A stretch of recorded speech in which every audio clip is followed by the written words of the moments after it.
tumawag when we call for volunteers, they're there.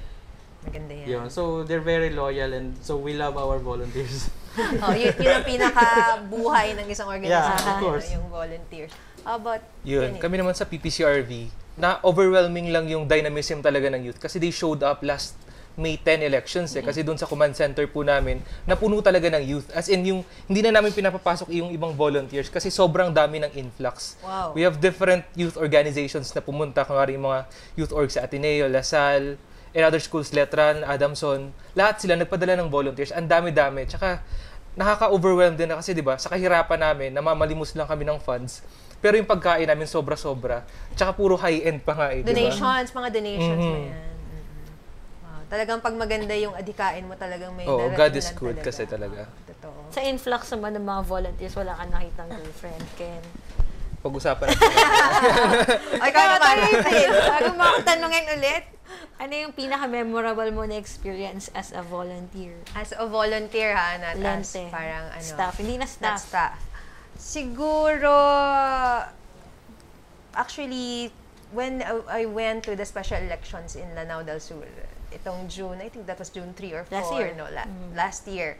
So that was very memorable because iba yung place, yung talagang, kasi predominantly syempre Muslim, no? So I've never been to a place na talagang mas maraming Muslim than the Christians or than Catholics. And second, kasi like what I did for the May 2010, I kept on educating people about election offenses, diba? Pero it's a different reality once you see yung mga election offenses na yun nangyayari right before your eyes. So parang bumababa yung paa mo sa lupa na parang nare-realize mo na totoo pala at ganun pala talaga. Reality strikes talaga pag ganun, no? So memorable siya because of that. And also because we've gained friends din. Yung mga volunteers namin sa Lanao del Sur, sa Lanao del Norte, and even sa ibang chapters namin who helped during the special elections, we became good friends because rin siguro of the experience that we shared back in the special elections sa Lanao. Ikaw, Atty. Ona? Pareho tayo ng memorable experience as a volunteer.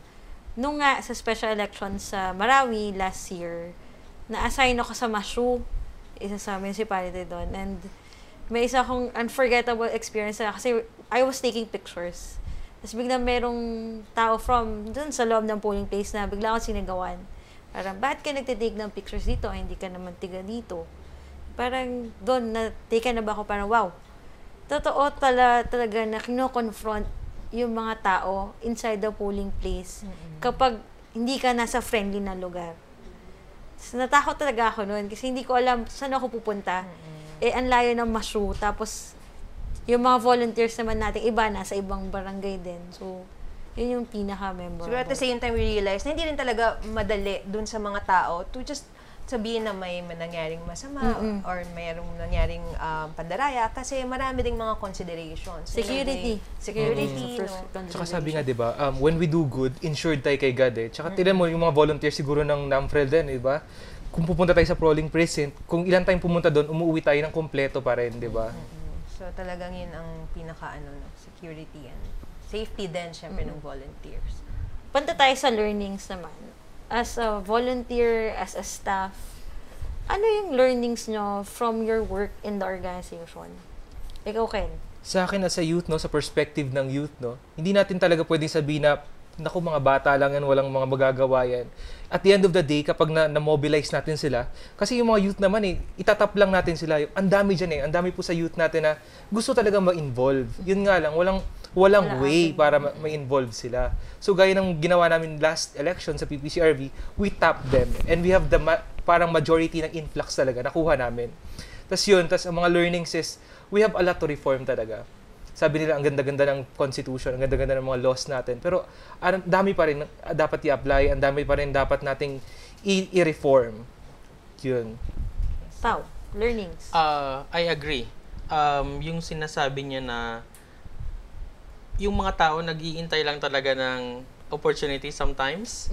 They want to do things, but it's just a matter of asking them, would you want to? Or would you want to participate? So it's just a matter of tapping people.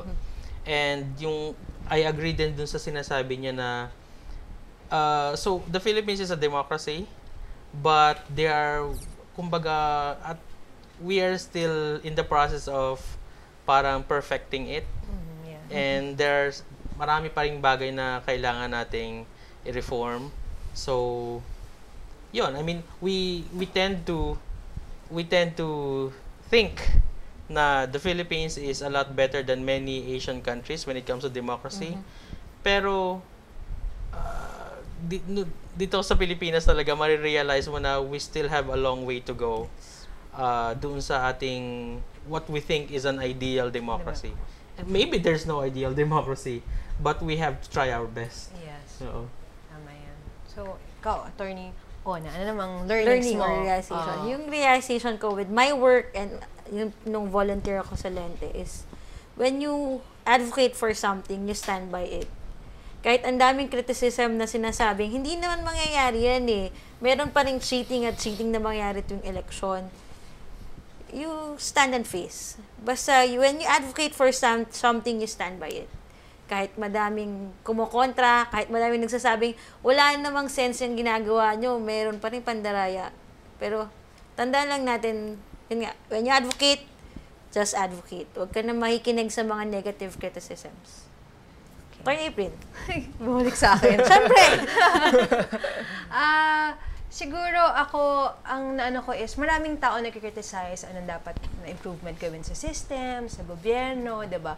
Pero ang tanong ko sa kanila, what have you done para maging reality yung mga reform na gusto nyong mangyari, no? And that's, my share is to be part of this organization, of Lente, no? At least ako, kahit sabihin na lang, walang mangyayari dyan, or malabo yan, at least I'm doing something. Wala akong comfort level na, okay lang, pabayaan na natin, eh. The only time na talagang walang mangyari is when we stop doing something about it. So, yun. So, maganda na maging involved. At tulad ng sabi nyo nga, no, maraming taong gustong maging involved. No? You just have to create the venue para maging Just have to ask, sabi nga ni Pao. Just have to ask. I agree yung sinasabi mo kanina na maraming Pilipino na parang they have given up already, na parang whoever is in power will do the same. Parang kasi I've been to countries na they have it so much worse. Really? And people are very hopeful. And then I come back to my home country and we have many things that they do not have. And yet, parang many people don't care. So, yun. Isa yun sa mga dapat sigurong baguhin ng mga Pilipino is to always think positive and definitely do not accept kung ano yung nandyan na parang apathy since na lang. apathy, since matagal niya nang nakikita, sa tingin niya is normal na. Totoo. I think we should not accept that. And sometimes I realize din yung nag-experience din namin na ginawa namin yung show na to, sometimes people are just not properly informed. No, that's why wala silang ginagawa or hindi nila alam kung ano yung dapat nilang gawin, no. Yung mga questions na dumarating dito sa program natin, no, in terms of elections. Minsan na-realize mo, willing naman sila, hindi lang nila alam kung ano yung dapat gawin. So, maganda rin na, syempre, we conduct all these trainings, we conduct all yung mga voters education and education in terms of governance din. And also showing yung mga tao na may magagawa, di ba? So, since kung gusto nyo, we're offering you the venue na may gawin kayo about the situation. So, tsaka yung mga elders natin, no? Kasi parang most often din at kinikitil nila yung idealism ng youth, eh. Yan, ideal ka pa ngayon, ha? Pero sooner or later, di ba? Huwag natin gawin yun. Let the youth have their idealism. Kasi yun yung driving force para ma-change yung society, di ba? Huwag natin silang i-culturize. And I'm sure, noong bata sila, idealistic din sila. So, bakit nila tayo i-deprive? Siguro, lagi nilang line, life happened. So, we should not Taxes. let them do that to us. Siguro, speaking of change, mapunta tayo sa change. If you were president of the country for a day, wow. ano yung gusto niyong baguhin? Siguro, for 6 years. Ano yung gusto niyong baguhin sa ating electoral system? Yes. Pao? To start. Oh, teka. Nag-iisip ako Sige. Job interview ito. Parang job interview, Babaguhin sa system. We need good managers. For example, so sa COMELEC, di ba, kailangan ng 2 commissioners pa. So, NAMFREL has been advocating na sana is yung ilalagay nila sa position is yung magaling na manager. And then if we are really, of course, NAMFREL also wants the election to be automated. Actually, NAMFREL has been pushing for automation since siguro 1992 pa. If we are really serious in automating the election, in making our election modernized, then we should put people there who knows exactly how to do it. Well, not exactly. Kumbaga parang well-versed naman sa IT, yung may alam sa IT. So, if I were president, maybe You kaya appoint mo ang dalawang commissioner. Mismo. I mean, well, it's one concrete way in which I can parang bring about change. At least in the administration and the management of yung conduct of elections sa Pilipinas. How about you? Ako naman, if I were given the chance, gusto kong i-inculcate yung morality. Kasi 'di ba, it's a justification of what is right and what is wrong.